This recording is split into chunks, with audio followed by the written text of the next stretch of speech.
Hey guys, Andy here. Welcome back to Animal Lover. We kind of stole a bear in the middle of the night and we turned it back into a human, so you know how things like that goes. I find myself woken up by an alarm I had set on my phone. It's 9 o'clock, or at least 9 o'clock was what my alarm was set to. It's now 9:45. I jump up to look at the date, horrified that I might be missing a day at the vet's. No, I'm still fine, no work today. The start is too intense for me to go back to sleep, though. Looking around, it's odd seeing someone new packed into their sleeping bag. His name is Charlie, I remember that much. Edmund is inside of his little cage, looking around, completely awake. Oh, hey, Edmund. He's completely still as he stares at me. I begin walking toward him, stepping over a sleeping Miguel and a sleeping Frankie. Next to his cage are his clothes, neatly folded and waiting. Ready for another day? Boy, we got some news for you. I unlock his cage, cup him in my hand, grab his clothes, and walk him over to the bathroom. I lay the clothes down for him in the bathroom, set him on the floor, and plant a kiss on the top of his head. I walk away, closing the door behind him. Silent as usual, a bright light shines from the cracks of the bathroom door. Then the shuffling of clothes and the zipping of a zipper. Then Edmund walks out of the bathroom, his hair perfectly brushed weirdly. He looks exhausted.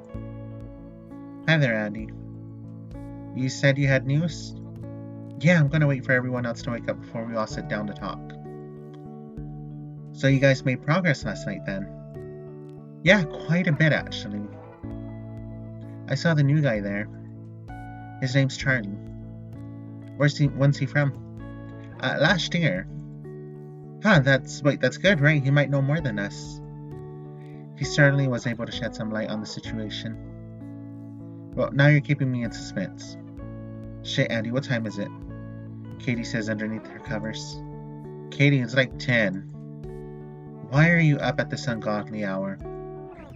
I said it's like 10. I heard you. Why are you up so early? This is early for you? Jesus Christ. It's not for you? No, I'm a normal human being. Yeah, you normie bitch. I'm glad to hear Katie's coming out of her shell a little bit. You haven't called me that in a year. You haven't woken me up this early since last time you stayed over. I suppose it's time to get everyone up. Spare the men, Andy. They can't handle it. Give them a little credit, Katie. No, she's right. I'm awake, and I really wish I wasn't. You guys talk really loud. Oh. Glad to see you're all up.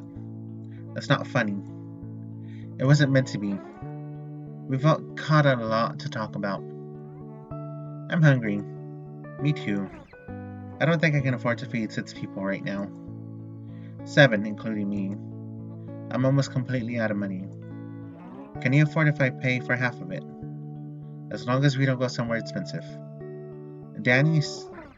Sure, you know what. Let's go to Danny's. I've never been to Danny's. What? Miguel has also not risen from his covers. Oh, hey Miguel, are you awake? Yeah, I'm awake. Get dressed. We're going to breakfast.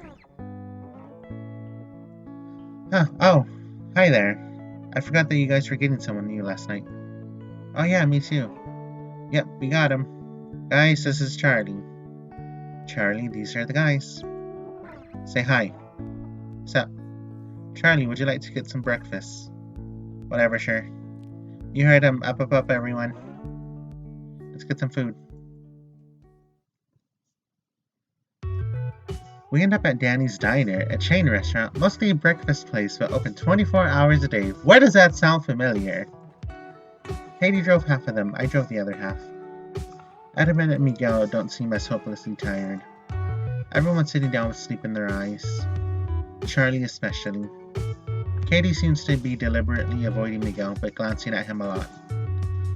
Which would be Katie code for big crush. Frankie and Kyle weirdly seem way more awake than the others, but by no means peppy.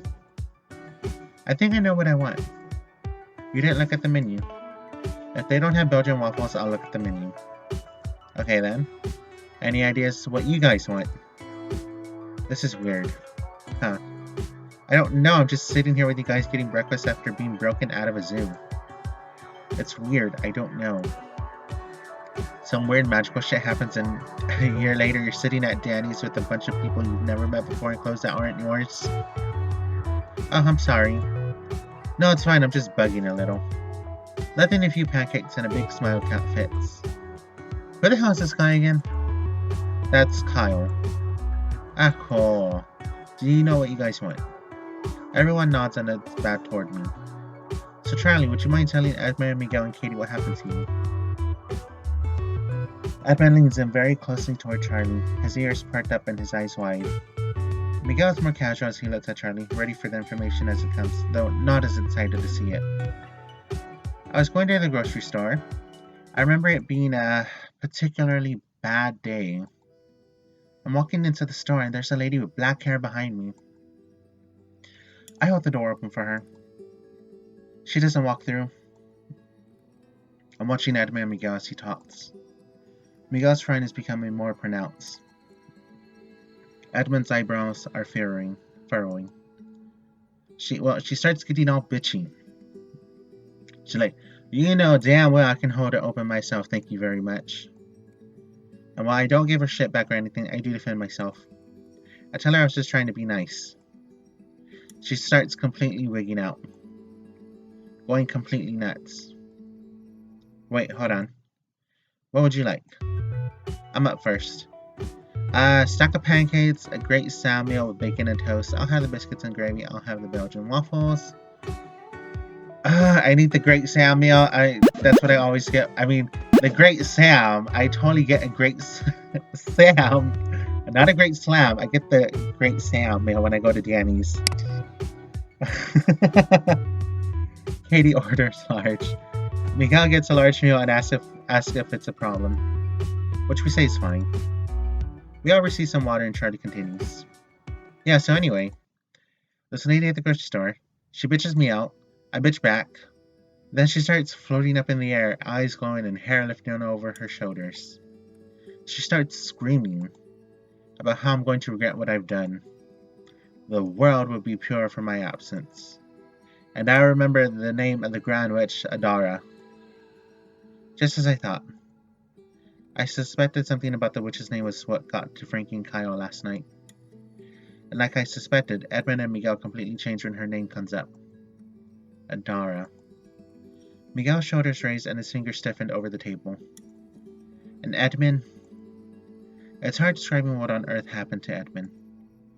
His face turned a pale white. His shoulders dropped. His eyes widened and then narrowed and then began to divert the gaze. One of his hands stiffened into a fist, and that fist began to shake. His reaction was so quiet and yet so violent I wanted to ask if he was okay. But I needed to know what he was going to say next. He didn't speak. Oh. Miguel finally spoke. I actually remember now. Yeah, same thing happened to Kyle and Frankie last night. Turning my attention over to those two, I see Kyle staring Charlie down, seemingly trying to visually strike down Charlie for turning the attention over to them. Frankie is looking downward shamefully. I don't know what to make of all this. Edmund's still silent. Yeah, it was when he said Adara. Everything came rushing back like bam. It was ridiculous. Yep, that. Charlie said that he met her at, where was it again? The grocery store. My attention, as well as everyone else's, turned to Charlie. Yeah, like I said, I held the door open for her and she got really mad. Huh. Katie speaks for the first time since ordering her food. Were you an asshole when opening the door open for her? What? No, of course not. This seems weird. Everything seems weird about this. True, Katie says before shutting up. Huh. Excuse me, I need to use the bathroom. Well, yeah, that's all I remember. Last night, Kyle and Frankie said they remembered everything. But they conveniently forgot how they pissed her off. Don't mention that they forgot important details. Yeah, let's not mention that in public just yet. And we did. Mostly everything. Same. It took a little while for that to come up, but yeah, I remember. I held the door open for her too. Yeah, me too. What? Yeah, I was at the gym. I was letting her out and then she got really pissed off. Grocery store, let her out. Okay. Hold on. Are you guys serious? Yes. Yeah. Frankie, is it true? What do you mean? Oh, wait, you didn't say, do you have the door open for her? No, I didn't. Do you remember what you did? I do. Looking around, I realize that Edmund's gone. I vaguely recall him excusing himself. I must have not have noticed.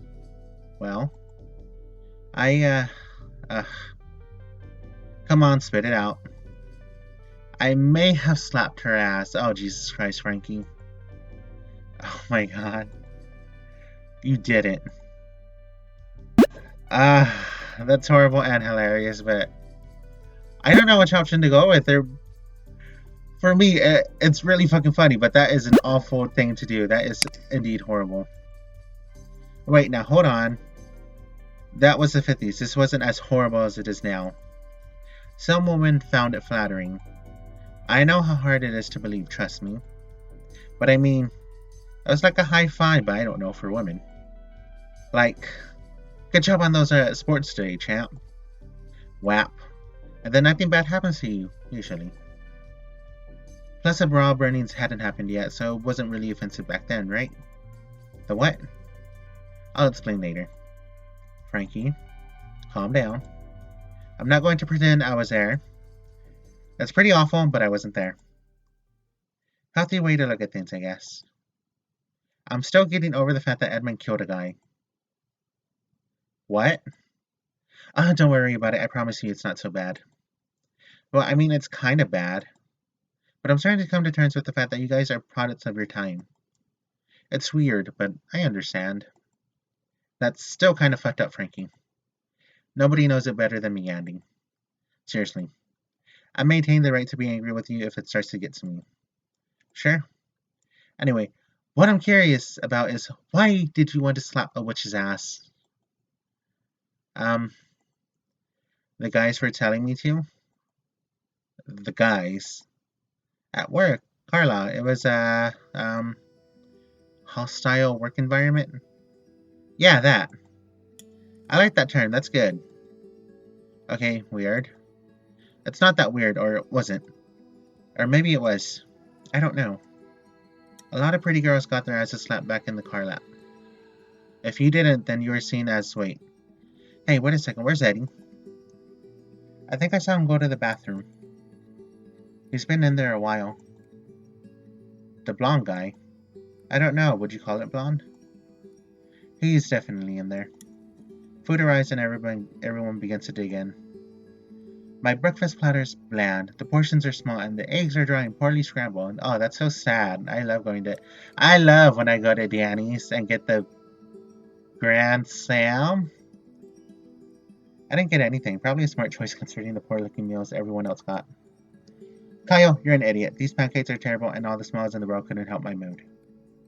In fact, I don't think I think very highly of you. Oops. Edmund finally walks back from the bathroom, wiping his hands on his pants. You okay? Yeah, I felt kind of sick all of a sudden. That's surprising. He didn't even order pancakes. Yeah, haha, okay, says Kyle silently in the corner. That was when Charlie mentioned Adar's name, right? When you felt sick. I suppose that it would be, yeah. Is that the one who cursed you? Edmund breathes a long, heavy, burdened sigh. Yep, it would be her. What else do you know about her? Andy, the food just arrived. Is there any chance that we can eat first? Sure. Are you okay, Edmund? I'm fine. Just a little sick. Not sick enough to not eat. I'm starving. But you know, Edmund puts out his food a little bit before beginning to actually eat anything. So, Katie. Huh? Thank you for giving us a place to stay. I really appreciate it. What? No, that was a one-night thing. There's no way my parents would be okay with me keeping you guys there. Oh, where are we all then? Living off the land, man. We're actually all kind of homeless right now. Well, not me. I'm living in my parents' house. I've had to sneak everyone around. Aha! So we need a place to stay. Yeah. Andy's been kind enough to help us find temporary places to crash until we're all better. What do you mean, all better? Frankie talks about the fact that they're all still cursed. He had still been turning into a cat at night, and now Edmund has been changed into a hamster. It only happens at night, yada yada yada. That's disturbing. So I could turn back into a bear at any time then. Sure looks that way. I could turn back into a ferret, Miguel into a dog. We don't turn back in the morning unless Andy cures us again. So what you're saying is that we're not out of the game yet. Yep. And we have no place to stay. Also, Andy's the only person who can change you guys. I tried changing Edmund back last night. It didn't work, he barely skittered. You did? Weird. It was kind of awkward. Why don't I remember this? You were asleep. That's weird. Kind of weird. Kind of weird? Fine, really weird. Sue me. Okay then. Andy, tell me this. Have you ever heard of Juke Wave? Huh? No, I haven't. Damn. I ran a service called Juke Wave. It's a music distribution service. Like giving music out to people? No, like a storefront that artists can use to sell their own music. Like iTunes. Charlie hides a long drawn-out groan underneath his breath. I hope I didn't piss him off by saying that. No, not like iTunes. Nothing like iTunes. We're the good guys. Of course you are. Sorry. So like selling indie music then? Yeah, pretty much. However, we have something that the other industry distributors don't. Using JukeWave, we can put widgets inside of your own website or blog where you're able to sell your music directly from the page you're on, rather than having to use a competitor's website. That's the only reason we got any business at all. The funds were enough to support basically myself. I imagine that if I can get back into my bank account, my money will still be there. If that's the case, I can get a new place to live and house us all until this mess is finally over and done with. Wait, do you mean it? The other guys are attentive and listening as well, Frankie especially for some reason. Except Edmund, he's still freaking at his food and grimacing. Yeah, I do. I don't want to turn into a bear and I really don't want to keep bumming off other people's hospitality. So I guess I'm with you guys until this is all over. And just like that, the burden became manageable, or at least hopefully manageable. Did I introduce myself? I think you did. I'm not sure I caught your name. Well, it's Charlie Fitzgerald. It's a pleasure. Kind of, considering the circumstances. So Charlie, I asked, maybe sounding just the slightest bit desperate. Try to get Charlie's help playfully and flirtatiously. Try to get Charlie's money like a bloodthirsty shark. I'm not gonna flirt with Charlie. I like Charlie, but I don't like him like that. I'd rather go after Edmund and his non-existent royalty status. Charlie, I don't know what's going to happen if these guys cost me any more money. Someone's gonna die. Maybe me. I was hoping the other ones, but hopefully me. I would not mind dying, to be honest. Dying would be greatly appreciated at this point. Andy, how long have you been taking care of all these guys and not had a home? About a week, I think. That sucks and is awful. I understand how badly you like to get these guys off your hands. What? No, not off my hands. Just not sleeping on your doll and bumming off your friends. I haven't minded so much. Then again, I've only been around them for one night. What it will take to get into my bank account is one long, boring, shitty day at the bank. And it'd be my pleasure. Awesome, alright, so we head over there after we're done here? Wait, Andy, hold on. Let me drive Charlie over there. Take the guys to the park or something. Why? You need a break and you should have come to me earlier for help. I'll take Charlie to the bank, and I've got homework to do I can work on there. Let these guys get some sunshine.